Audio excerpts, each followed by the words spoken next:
symmetry. I'm gonna feel the contours, the alignment of the knees, feel for any swelling, any tenderness, any of that stuff. The quad tricep muscle on the knee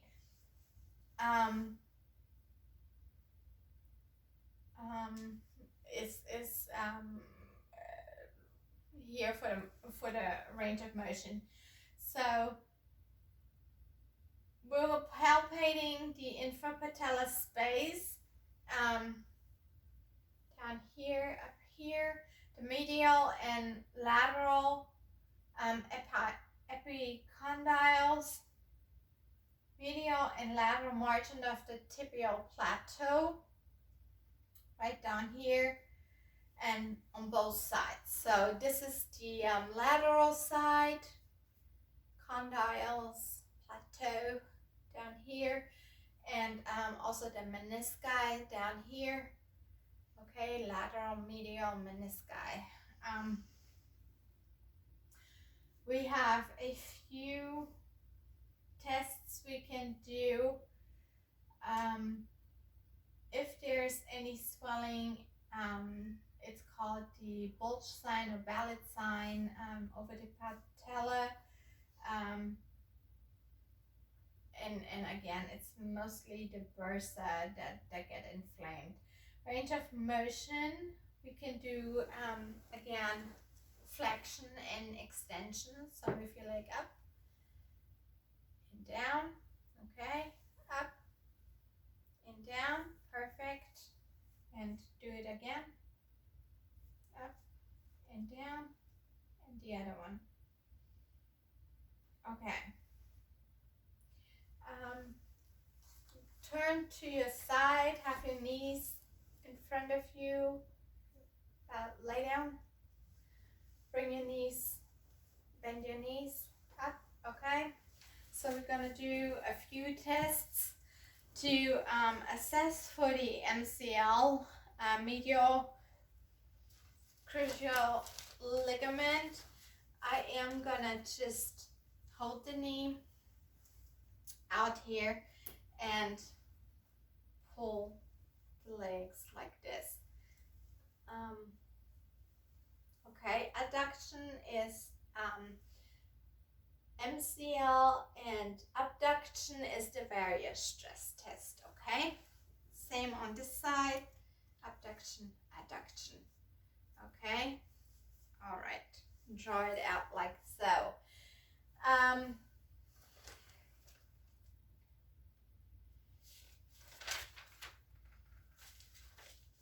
There's also the, we can assess the anterior crucial ligament with the drawer sign. So what we want to look at is the tibial alignment. So I'm gonna push it in and see what the tibia is doing. If it opens up like a drawer, then you know it's a positive sign. The other way, we're gonna check for the PCL, the posterior cruciate ligament. So we're actually gonna draw it like in, from in to out to in. So, and again, we're just watching the tibia and see what it's doing. If it draws in and out in these tests, then we have positive tests, and they're actually signs of tears or anything like that. The McMurray sign is another assessment of the menisci, the lateral and the medial menisci. So we're also gonna go ahead and just draw this leg in and out, and that just lets us know if there's any tenderness on the menisci. Okay, and there is not. Okay, perfect. From the knee, we're gonna move down to the ankles, bring them back over. We're gonna look at the ankles. And again, we're going to look at any swelling, any deformities. any heel issues, any heel pain, bogginess, swelling, tenderness, the Achilles tendon we're looking at for nodules, for tenderness. And again, we're using the range of motion, plantar flexion, draw it to you, and dorsiflexion down here, okay? And then eversion and inversion and eversion. So again, plantar flexion, dorsiflexion, eversion, inversion. Okay, and there should be no tenderness, and it should all be smooth moving.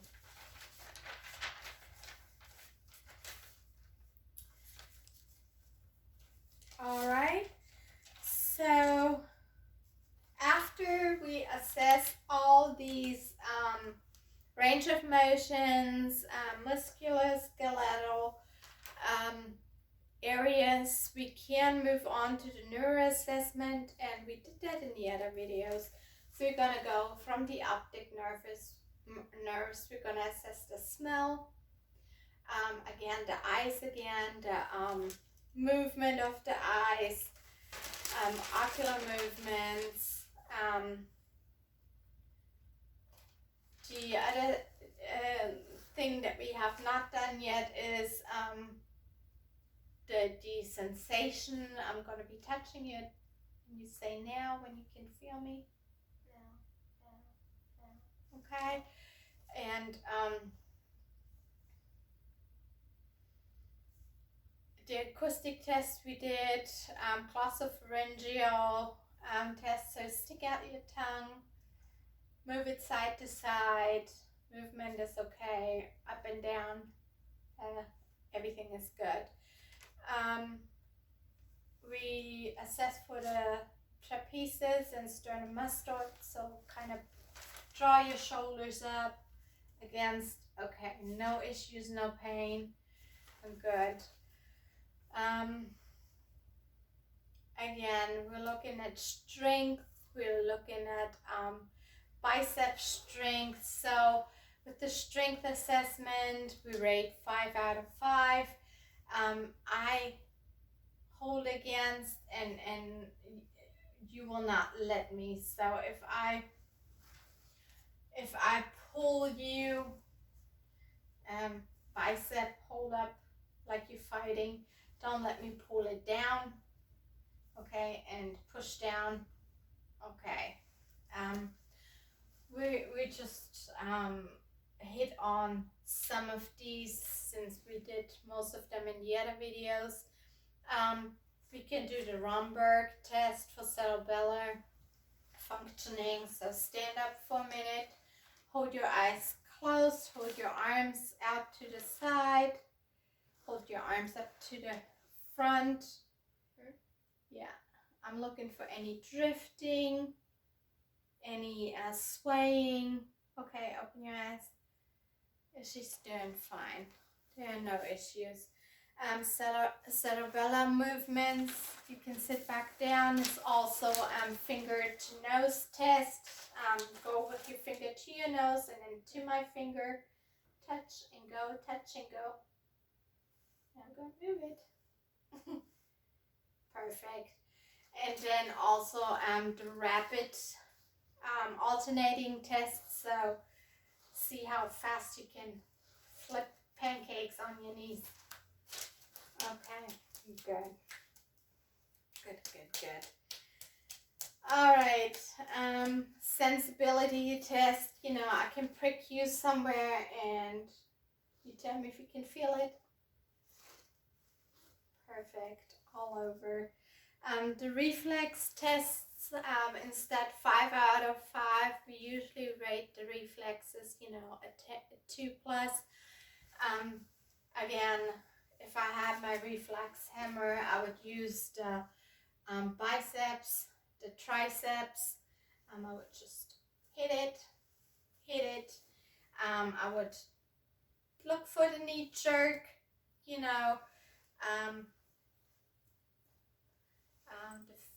foot, and everything is intact with her. The other, one of the other signs we would also check in the neuro assessment is the Babinski test. So it is using the foot, hitting it. Sorry. Sorry. So hers is intact. The toes should be kind of going downward a little bit, not up and fanning out. Only babies do that, and they lose that pretty soon in life. If older adults do that, could indicate stroke or neurological issues. So with this, I believe we assessed everything. I could go on and assess, her logical assessments, counting sevens backwards and all that stuff, but there are no issues, so I don't see the point in that. All right, well, I appreciate it. Thank you so much. And that concludes our assessment. Thank you.